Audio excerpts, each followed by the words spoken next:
this. That Yoruba is the oldest ethnic group in the world.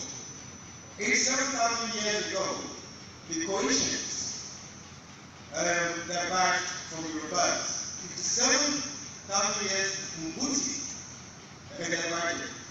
The historians will say, how did we evolve without food from the savannah?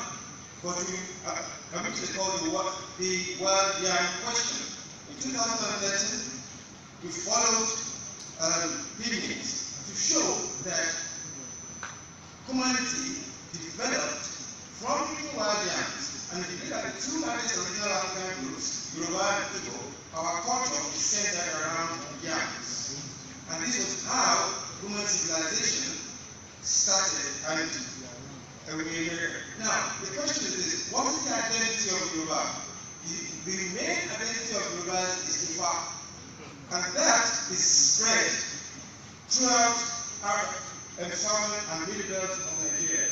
The same 60 ideologies that Yoruba have is shared by Igbo, by Idomas, by all other groups across the south. This is not a culture that was borrowed from other lands, and this was when many people regard us coming from Arabs or from Jews, because it is well known that the white race never came out of the Adrianople complex in Russia until 2000 BC. But we have evidence to show that our civilization started as far as 10,000 BC. Iwoleru and other places have shown that we live here.